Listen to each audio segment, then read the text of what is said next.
Friends, welcome to my channel learn with Keeru. आज हम पढ़ेंगे पोर्टफोलियो के बारे में कि पोर्टफोलियो क्या होता है, उसका क्या प्रोसेस है, क्या एलिमेंट्स हैं और एक पोर्टफोलियो एनालिसिस करते टाइम क्या क्या बातें हैं जो हमें ध्यान में रखनी चाहिए, क्या क्या उसके रेशनल हैं। ठीक है, तो नॉर्मल सी बात है, कोई भी इन्वेस्टर जब वो इन्वेस्ट करता है तो वो क्या चाहता है कि उसे अच्छा रिटर्न मिले, रिस्क कम से कम हो। ठीक है, मतलब एक टाइप से कहें तो जो उसकी प्रेफरेंस होती है वो सबसे ज़्यादा किस पर होती है, रिटर्न पर होती है। तो नॉर्मल सी बात होती है, जब इन्वेस्टमेंट करता है तो वो दो तरीके से कर सकता है, या तो गवर्नमेंट सेक्टर की जो भी सिक्योरिटीज़ वगैरह होती हैं वहाँ पे इन्वेस्ट कर सकता है, या प्राइवेट सेक्टर की जो भी सिक्योरिटीज़ वगैरह होती हैं वहाँ पे इन्वेस्ट कर सकता है। क्योंकि जो गवर्नमेंट सिक्योरिटीज़ होती है, गवर्नमेंट सेक्टर होता है, वहाँ पे रिस्क कम होता है और रिटर्न कम होता है। रिस्क भी कम होता है लेकिन रिटर्न भी कम होता है, लेकिन सेफ्टी होती है। जो कि प्राइवेट सेक्टर होता है उसमें इक्विटी प्रेफरेंस वगैरह आ जाते हैं जो बहुत ज़्यादा रिस्की होती है। तो जब एक इन्वेस्टर होता है वो अपने सिक्योरिटी को चूज़ करता है तो वो क्या देखता है कि जहाँ से उसे रिटर्न मैक्सिमाइज मिले। तो नॉर्मल सी बात है, वो रिस्क से तो बच नहीं सकता क्योंकि रिस्क और रिटर्न एक दूसरे के साथ चलते हैं। ठीक है, तो बात आती है पोर्टफोलियो क्या है। तो पोर्टफोलियो एक कम्बिनेशन होता है अलग अलग सिक्योरिटीज़ का जो किसी भी पर्सन के द्वारा की जाती है एक पॉइंट ऑफ टाइम पर। तो हम कह सकते हैं कि पोर्टफोलियो मैनेजमेंट एक टाइप की आर्ट है जिसके अंतर्गत वो राइट इन्वेस्टमेंट डिसीजन लेता है कि कितने किस किस पोर्शन में वो किस किस सिक्योरिटीज़ में कितना लगाए कि उसे एक ऑप्टिमम रिटर्न मिले। ठीक है, उसका मेन पर्पज़ यही है भाई, लिक्विडिटी मेंटेन रहे, अच्छी कैपिटल की ग्रोथ हो।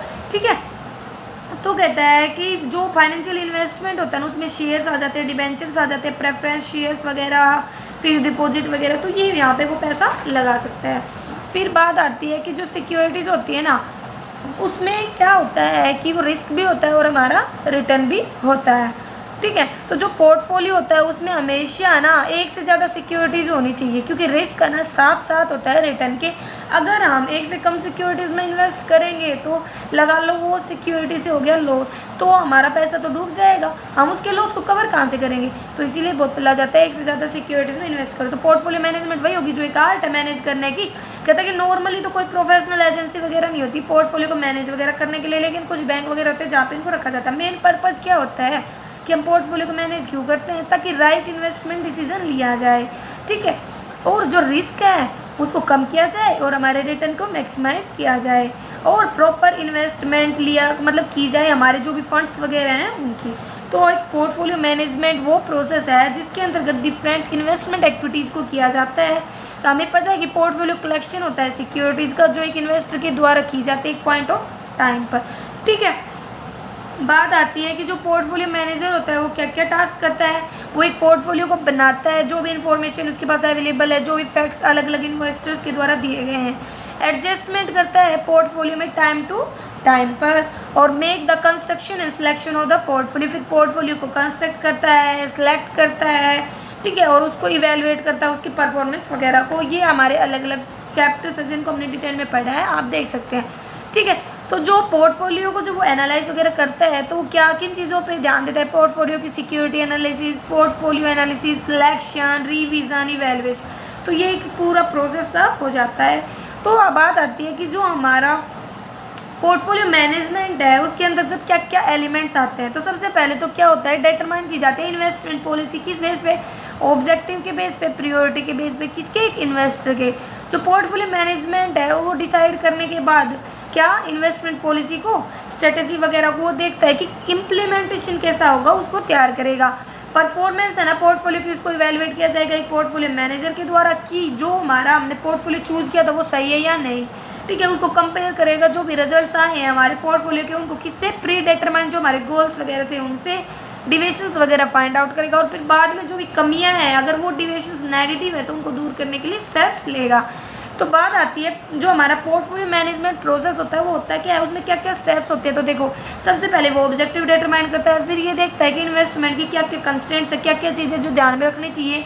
असेस्ड मिक्स डिसीजन लेगा कि किन किन में हमें पैसा लगाना है, फिर पोर्टफोलियो स्ट्रेटेजी बनाएगा, फिर सिलेक्ट करेगा सिक्योरिटीज़ को, फिर पोर्टफोलियो को लागू कर देगा, एग्जीक्यूट कर देगा, इम्प्लीमेंट कर देगा, और लास्ट में इवेलुएट करेगा उसको कि जो हमने पोर्टफोलियो चूज़ किया था वो सही है या नहीं, क्या वो डिविएशंस वगैरह तो है नहीं। तो देखो, डिसाइडिंग अबाउट इन्वेस्टमेंट ऑब्जेक्टिव, जो अलग अलग इन्वेस्टर्स होते हैं वो ऑब्जेक्टिव वगैरह डिटरमाइन करते हैं जब इन्वेस्टमेंट करते हैं। नॉर्मल सी बात है, उनका मेन ऑब्जेक्टिव होता क्या है कि भैया सेफ्टी रहे उसके फंड्स वगैरह की। तो देखो क्या क्या ऑब्जेक्टिव में आ जाते हैं, सेफ्टी हो, रेगुलेटिव इनकम की, कैपिटल गेन हो, टैक्स से बचे, लिक्विडिटी, स्पेकुलेशन, हेजिंग वगैरह और आर्बिट्रेज। तो सेफ्टी का मतलब होता है प्रोटेक्शन, जो भी लॉस वगैरह होता है उससे जो सेफ्टी मिलती है उसे बोला जाता है सेफ्टी में। कहता है कि जो मनी इन्वेस्ट की जाती है वो कुछ नहीं होती बल्कि हार्ड मनी होती है, मतलब जो एक इन्वेस्टर है पैसा जो लगा रहा है तो वो पैसा लगाता है जो उसने पूरी मेहनत से कमाया है, ठीक है, जो वो फ्यूचर में चाहता है कि सेफ्टी के साथ उसे रिटर्न मिले उसके ऊपर। तो यही बात होती है कि वो सेफ्टी देख कर चलता है। फिर आता है रेगुलेटरी ऑफ इनकम, जैसे जो रिटायर्ड जो पर्सन होते हैं वो ज़्यादातर ये सोचते हैं कि भाई जो मैंने पैसा लगाया उस पर रेगुलेटरी ऑफ इनकम भी मिले ताकि मेरी जो डे टू डे रिक्वायरमेंट्स है वो पूरी हो। कैपिटल गेन होता है एप्रिसिएशन होना, जो भी आपने कैपिटल इन्वेस्ट वगैरह की है तो ये भी देखता है कि रेगुलर इनकम के साथ साथ कैपिटल में एप्रिसिएशन हो, इंक्रीज हो, लॉन्ग टर्म में भी बेनिफिट हो। टैक्स सेविंग कहता है कि ज़्यादातर जो सैलरीड क्लास पीपल होते हैं ना वो इंश्योरेंस पॉलिसी खरीदते ही क्यों है, ताकि टैक्स वगैरह से बच सके, ठीक है। तो वो ऐसी इन्वेस्टमेंट पोर्टफोलियो बना के चलता है जहाँ पे उससे टैक्स से छूट मिले। लिक्विडिटी मेंटेन हो, मतलब ऐसी सिक्योरिटी वगैरह में इन्वेस्ट करे जब भी उसे रिक्वायरमेंट हो तो उनको वो कैश में कन्वर्ट कर पाए बिना किसी डिफिकल्टी के, बिना किसी डिले के ना और बिना किसी लॉस के। फिर आता है स्पेक्यूलेशन, ज़्यादातर जो इन्वेस्ट होते हैं ना वो अपनी मनी को इन्वेस्ट करते हैं ताकि स्पेक्यूलेशन का फ़ायदा लेकर पाए, मतलब बदला ट्रांजेक्शन्स होते हैं उनको यूज़ कर पाए, ठीक है।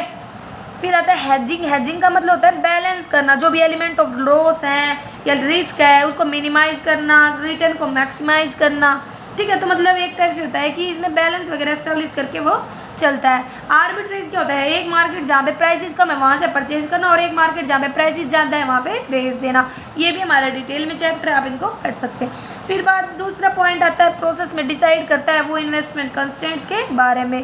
कहता है कि जो वो इन्वेस्टमेंट ऑब्जेक्टिव को प्रेशर करता है ना तो किस चीज़ पर फोकस करके चलता है, भाई रिटर्न क्या होगा और रिस्क टॉलरेंस लिमिट क्या है। तो किन किन चीज़ों पर ध्यान देगा, लिक्विडिटी, भाई लिक्विडिटी कितनी है, मतलब जल्दी से उसको कन्वर्ट कर सकता है या नहीं फ्यूचर में, नीड्स वगैरह देखेगा फ्यूचर में मेरे को कितने पैसे की जरूरत पड़ेगी, टैक्स सिचुएशन देखेगा कि क्या मैं टैक्स से बच सकता हूँ, क्या मैं टैक्स लेना चाहिए, वो सब।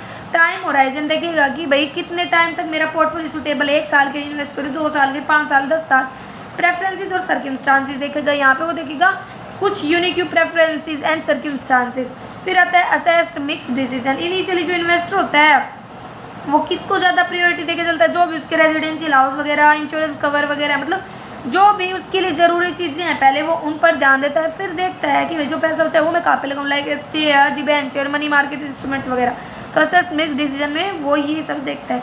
तो इसमें देखो उसने कुछ पार्ट्स में बांटा है। Strategic assets allocation, strategic assets allocation को रेफर करता है allocation of funds which is to be maintain, जो एक लॉन्गर टाइम पीरियड तक मेंटेन किया जाता है। डायरेक्ट भी हो सकता है या इनडायरेक्ट भी हो सकता है। फिर आता है risk preferences and time horizon, फिर वो ये भी देखता है भाई टाइम होराइजन क्या होता है कि भाई कितने टाइम फ्रेम के लिए हमें इन्वेस्टमेंट को रखना है, कितने टाइम पीरियड के लिए हमें इन्वेस्टमेंट करनी है। तो उसके लिए 3 स्टेजेस में बांटा गया। फर्स्ट स्टेज पे तो एक इन्वेस्टर होता है ना वो बहुत ज़्यादा रिस्क लेता है क्योंकि वो न्यू है। मिड केयर पे वो ये चाहता है कि मेरी कैपिटल इन्वेस्टमेंट प्रोटेक्ट रहे, और रिटायरमेंट एज पे वो बस ये चाहता है कि बहुत कम मतलब खतरा लेना चाहता है, ज़्यादा से ज़्यादा रेगुलर इनकम वगैरह पे ध्यान देता है। फिर आता है risk preferences and desire for growth in income, जो इन्वेस्टर होता है वो देखता है सर्टेन परसेंटेज ऑफ ग्रोथ मिले उसे अपनी इनकम में जो इसने पैसा लगाया है। ज़्यादातर वो कहता है कि जिसमें 60 से 100% इक्विटीज होते हैं, 0 से 40% डेब्ट्स होते हैं, ठीक है। फिर बात आता है लिक्विडिटी प्रेफरेंस, भाई लिक्विडिटी भी मेंटेन रहे ताकि जब भी मेरे को पैसे की जरूरत पड़े मेरे पास पैसा हो। ऐसा नहीं है कि भाई मेरे को हाई कैश मतलब पैसे की रिक्वायरमेंट पड़े और मेरे को बहुत ज़्यादा इंटरेस्ट वगैरह पे बोरो करना पड़े, तो वो सब है। फिर है टैक्टिकल एसेट्स एलोकेशन, टैक्टिकल मतलब होता है सोच विचारना, टैक्टिक्स होते हैं हमारी युक्ति वगैरह।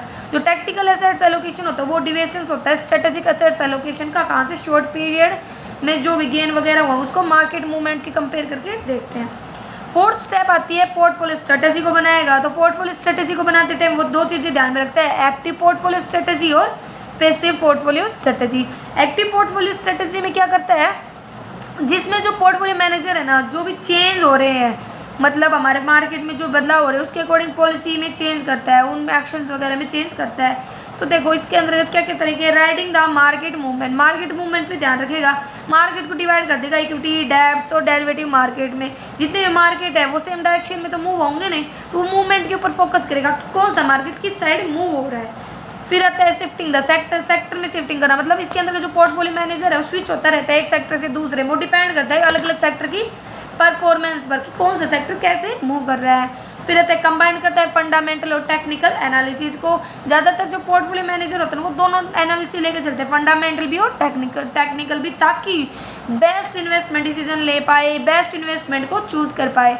फिर आता है पैसिव पोर्टफोलियो स्ट्रेटजी, ये रेफर करता है स्ट्रेटजी जिसमें जो पोर्टफोलियो मैनेजर होता है ना वो डिवेट नहीं करता अपनी मतलब डिवेट करना मतलब होता है उसमें थोड़ा चेंजमेंट करना, बदलना, डिविएशंस लेके आना स्ट्रेटेजिक एसेट्स एलोकेशन को। इसके अलावा वो ना उसी पर बना रहता है, टाइम टू टाइम उसको रिव्यू करता रहता है, उसमें कोई चेंजमेंट की जरूरत पड़े मतलब थोड़ा बहुत एडजस्टमेंट की तो वो करता है। तो देखो वो 2 गाइडलाइन होती है इसके लिए, एक तो वेल डाइवर्सिफाइड होना चाहिए पोर्टफोलियो, भाई पहले जो रिस्क लेवल डिटरमाइन किया तो उसके अकॉर्डिंग होल्ड करे, जो भी पोर्टफोलियो रिलेटिव अनचेंज मतलब भाई टाइम टू टाइम जो चेंजेस वगैरह आ रहे हैं उसके अकॉर्डिंग अपने पोर्टफोलियो में एडजस्टमेंट वगैरह करे।